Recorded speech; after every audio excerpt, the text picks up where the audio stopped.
इमली के आज के एपिसोड में जब इमली पूजा मैम के पीछे उनका इंटरव्यू लेने जाती है, पर वो आदित्य के क्वेश्चन से काफ़ी इरिटेट होकर इंटरव्यू देने से मना कर देती है और अपना गेट बंद कर लेती है। तभी इमली गेट के पास खड़ी होकर सोचती है कि किस तरह इनका इंटरव्यू लिया जाए, लेकिन तभी वहाँ पर वेटर को रूम के अंदर जाता देखती है और उसके दिमाग में एक प्लान आता है और उसके बाद इमली वेटर को अपनी बातों में इमोशनल कर लेती है, जिसके बाद वेटर उसे रूम के अंदर भेजने के लिए राजी हो जाता है। लेकिन वो वेटर भी इमली के गांव के आसपास का होता है, तो इसलिए उन दोनों की तालमेल मिल जाती है। इसके बाद इमली वेटर की कॉस्ट्यूम पहनकर जब पूजा मैम के रूम में जाती है, जब इमली पूजा मैम के रूम में आती है तो पूजा मैडम किसी से फ़ोन पर बात कर रही होती है और थोड़ा सा दुखी होती है।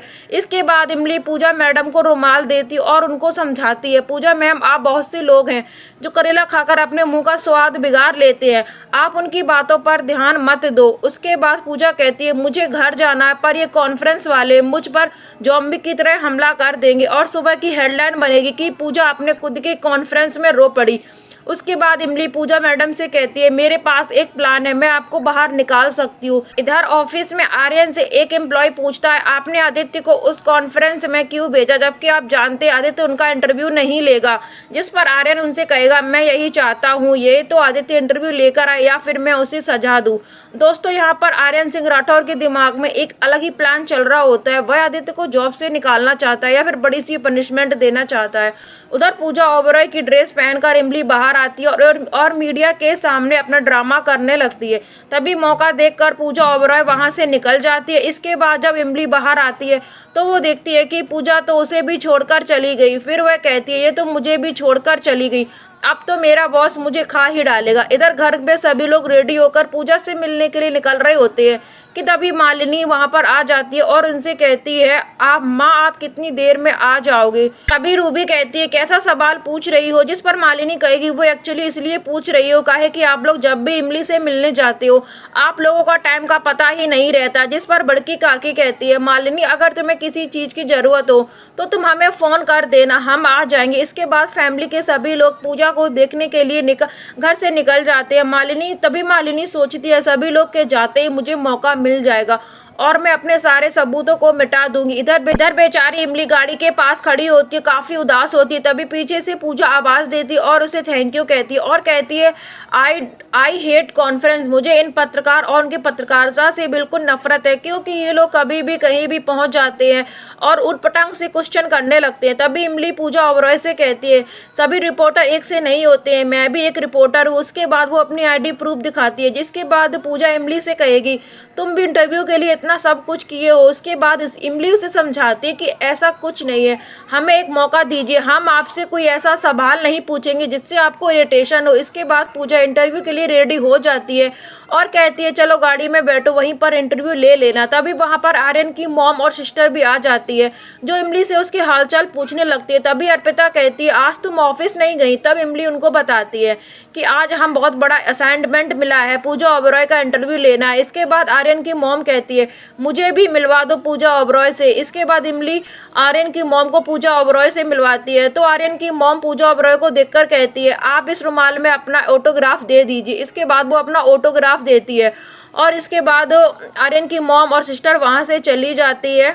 जाते जाते वो इमली से कहती है कि आर्यन के लिए शादी की बात कर लेना, आर्यन की फोटो दिखा देना, क्योंकि आर्यन इनका बहुत बड़ा फैन है। इतना तभी पूजा देखती है कि सभी रिपोर्टर उसकी तरफ आ रहे हैं। फिर वो कहती है इमली है देखो ज़ॉम्बी फिर से आ गए, इसलिए हम इस इंटरव्यू को पोस्टपोन कर देते हैं, कभी और कर लेंगे, किसी और जगह कर लेंगे। और इतना बोलकर वो अपनी गाड़ी में बैठ जाती है। तभी इमली के दिमाग में एक प्लान आता है और वो बड़की काकी को कॉल करके कहती है कि आप लोगों को यहाँ आने की जरूरत नहीं है, हम खुद ही आ रहे हैं पूजा ओबरॉय को लेकर, वहाँ को डेकोरेटेड कर दे रहा, इंटरव्यू वहीं पर होगा। इसके बाद सभी घर वाले वापस घर के अंदर जाने लगते हैं, लेकिन तभी मालिनी की मॉम उनकी बातें सुन लेती है और मालिनी को कॉल करती है कि यह सारी बातें उन्हें बता दे। पर मालिनी जो होती है वो लॉकर खोलने में बिजी होती है और वो कॉल नहीं पिक कर पाती है। इधर मालिनी जब लॉकर खोल रही होती है तभी उसी रूम में रूबी और निशान आ जाते हैं। उनको देखने से पहले ही मालिनी छुप तो जाती है पर वो चाबी को वहीं रख देती है। चाबी को देखकर रूबी कहती है इस चाबी को तो मैं कब से ढूंढ रही थी और अब फाइनली मिल गई, चलो अब कम से कम मैं अपना फोन रिपेयर तो करा पाऊंगी। इधर आर्यन भागता हुआ अपने घर के अंदर आता और कहता है मॉम कहाँ है आप, कहाँ हैं। क्या हो गया आपको। पर वो जब अपनी मॉम को चिल बैठा हुआ देखता है तो कहता है, मैं मॉम आपने इमरजेंसी करके क्यों बुलाया। इस पर आर्यन की मॉम कहती है, हाँ इमरजेंसी थी क्योंकि मेरे पास तेरी एक भी स्माइल वाली फोटो नहीं थी। इसके बाद आर्यन की मॉम आर्यन की स्माइल वाली फोटो लेती है और कहती है, फोटो मैं पूजा ओबरॉय को दिखाऊंगी और तेरे रिश्ते की बात करूंगी। तभी आर्यन की सिस्टर अर्पिता कहती है, भाई इनकी बातों पर ध्यान मत दो, ये सुबह से ऐसा ही बोले जा रही है। एक्चुअली हमें रास्ते में इमली मिली थी जो पूजा ओबरॉय का इंटरव्यू ले रही थी। वहां पर यह इमली का इंटरव्यू और उसकी गाड़ी में घुस गई, तभी से ये शादी शादी वाली बातें करने लगी। जिस पर आर्यन अर्पिता से पूछता है, इमली कहाँ मिली, क्या उसके साथ कोई था। जिस पर अर्पिता कहती है, नहीं भाई वो अकेली थी और गाड़ी में थी। इसके बाद आर्यन सोचता है, अब तो मेरा काम और आसान हो गया, अब मैं क्या करूं, आदित्य को सजा दूं या फिर इमली को ठीक से ना काम करने की सजा दूं। इसके बाद हमें इमली का सीन दिखाया जाता है जहां पर इमली पूजा ओबरॉय का इंटरव्यू ले रही होती है, लेकिन इंटरव्यू लेते समय सामने से आदित्य आ जाता है, जिसे देखकर पूजा कहती है, ये रिपोर्टर यहाँ भी आ गया। जिस पर इमली बात को छुपाने के लिए कहती है, शायद पीछा करते हुए आ गया होगा। लेकिन तभी आदित्य कहता है, मैं किसी का पीछा करते हुए नहीं आया, ये मेरा घर है। इसके बाद सभी लोग पूजा ओबरॉय को समझाते हैं, जिसके बाद पूजा ओबरॉय मान जाती है और आदित्य की माँ आदित्य को वहां से जाने के लिए कह देती है। फिर इंटरव्यू होने के बाद पूजा ओबरॉय वॉशरूम जाने के लिए कहती है, लेकिन इमली घर के अंदर नहीं जाना चाहती थी क्योंकि इमली को मालिनी गेट के बाहर दिख गई होती है। इसलिए रूबी कहती है, चलिए मैं आपको वॉशरूम लेकर चलती हूँ। लेकिन तभी मालिनी अपना दिमाग लगाती है और वह वॉशरूम के बाहर आदित्य और इमली की तस्वीर टांग देती है और कहती है, इन्हें बहुत शौक है अपने रिश्ते को दुनिया से बचाने का, अब देखना अब आएगा मजा। पूजा ओबरॉय जब वॉशरूम से बाहर निकलती है वो आदित्य और इमली की तस्वीर देखती है और बाहर आकर हंगामा करने लगती है कि तुम्हारी शादी हो गई, तुमने हमें बताया नहीं, तुम ये सब इंटरव्यू लेने के लिए कर रही हो, तुम भी औरों के जैसी हो और अब मैं तुम पर केस करूंगी। इसके बाद बड़की काकी पूजा को समझाती है, आदित्य मेरा बेटा है और इमली उसकी बीबी है, लेकिन अगर इनके विचार मिलते होते तो ये आज दोनों अलग अलग नहीं होते। इसके बाद पूजा ओबरॉय समझ जाती है और उसके बाद जाते वक्त आदित्य से कहती है, इसे छोड़ा समझ आता है, लेकिन ये तुम्हारी कभी थी ये समझ नहीं आता। इतना बोलकर वो वहां से चली जाती है। पूजा ओबरॉय के जाने के बाद इमली भी जाने लगती है। तभी आदित्य उसे घर के अंदर आने के लिए कहता है तो इमली कहती है, काहे मालिनी दीदी चली गई क्या। तो आदित्य कहेगा, तुमने कसम खा रखी है अपने रिश्ते को बिगाड़ने की। इसके बाद आदित्य और इमली की थोड़ी सी नोक झोंक होती है। तभी आदित्य कहता है, तुम कितनी डिफिकल्ट हो गई हो। जिस पर इमली कहती है, एक 18 साल की लड़की की शादी हो जाना और उसके बाद उसके पति का ये कहना है कि अपना सिंदूर मिटा दो, और सिंदूर मिटाना कितना डिफिकल्ट होता है, और अपनी बड़ी बहन को अपनी सौतन बनता हुआ देखना कितना डिफिकल्ट होता है। इसके बाद इमली और आदित्य में थोड़ी सी बहस होती है और उसके बाद इमली वहां से चली जाती है। इसके बाद हमें आर्यन सिंह राठौर के घर का सीन दिखाया जाता है जहां पर सभी लोग डाइनिंग टेबल पर बैठे होते हैं। तभी वहां पर आर्यन भी आ जाता है और कहता है, आप लोगों ने खाना स्टार्ट नहीं किया, क्यों, खाना खाइए। जिस पर आर्यन की मॉम कहती है, इमली आएगी तभी हम खाना खाएंगे क्योंकि वो बहुत अच्छी बातें करती है और हमें अच्छा लगता है। जिस पर आर्यन सिंह राठौर कहता है, जब आना होगा आ जाएगी, आप लोग खाना खाइए। पर आर्यन की मॉम और सिस्टर खाना खाने से मना कर देती है क्योंकि वो इमली के साथ ही खाना चाहती थी। इसके बाद आर्यन अपने मन में कहता है, इमली अभी तक आई क्यों नहीं है।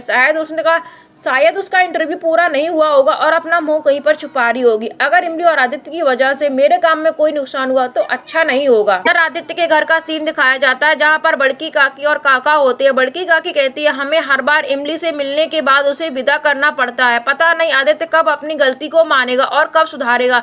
लेकिन एक बात तो है, जब से इमली रिपोर्टर बन गई तो उसमें एक अलग ही कॉन्फिडेंस आ गया। अच्छा है, कम से कम अपने पैरों पे खड़ी तो हो गई। इधर हमें आर्यन के घर का सीन दिखाया जाता है जहां पर इमली आ जाती है तो अर्पिता कहती है, चलो इमली खाना खा लो चल के। तभी इमली कहती है, नहीं आप लोग खाइए, हम खाकर आए हैं, मेरा पेट भरा है। तभी आर्यन भी वहां पर आ जाता है जो इमली को ताने मारने लगता है कि तुम वहां पर इंटरव्यू लेने गई थी ना कि खाना खाने। तुम्हारी और आदित्य की पर्सनल लाइफ की वजह से ऑफिस का माहौल खराब हो रहा है और हमने तुम्हें वहां पर इंटरव्यू लेने भेजा था तो तुम वहां पर क्या कर रहे थे, मेरा इंटरव्यू कहाँ है, दिखाओ मुझे। तभी इमली कहती है, पहली बार आप बिना रुके इतना सारा बोल गए, कहीं आपका गला तो नहीं सूख गया, पानी लाऊं क्या, और थैंक यू कि आपने पहली बार ऐसी भाषा का प्रयोग किया जो मेरी समझ में आई। लेकिन हम आपको एक बात बता दें कि इमलिया जो ठान लेती है वो करके ही दिखाती है, और आप इंटरव्यू के लिए बोल रहे थे ना, तो ये लो इंटरव्यू। इसके बाद वो आर्यन सिंह राठौर को इंटरव्यू वाली चिप देती है। तभी आर्यन की मॉम कहती है, चल इससे सॉरी बोल। जिस पर इमली कहती है, नहीं, काहे कि हम अगर अपने बॉस के मुंह से सॉरी सुनेंगे तो हम बड़े नहीं हो जाएंगे, अगर देना है तो हमें शाबाशी दे दो, वही मेडल बनाकर हम अपने गले में पहन लेंगे। और उसके बाद इमली अपने रूम में चली जाती है। इसके बाद हमें नेक्स्ट मॉर्निंग का समय दिखाया जाता है, जहां पर ऑफिस में इमली के आते ही सभी लोग क्लैपिंग करने लगते हैं। तभी इमली इनसे पूछती है कि आप लोग ये क्या कर रहे हो, जिस पर वो लोग कहते हैं तुम जो डिजर्व करती हो हम वही कर रहे हैं। तो इमली कहती है ये सब मेरे अकेले की मेहनत नहीं है, इसमें आदित्य सर की भी मेहनत है। तभी पीछे से आदित्य कहता है नहीं इमली, तुम्हें झूठ बोलने की जरूरत नहीं है, सब लोग जानते हैं इसमें मेरा एक भी शब्द नहीं है। तभी वहां पर आर्यन भी आ जाता है, जो आदित्य को खरी खोटी सुनाने लगता है। कहता है सही कहा तुमने, यह पूरी क्रेडिट इमली को जाता है, तुमने तो कुछ किया ही नहीं। आज से इमली इंटरनल नहीं है, भास्कर टाइम की फीचर राइटर है। और यहीं पर इस एपिसोड का एंड हो जाता है। Thank you.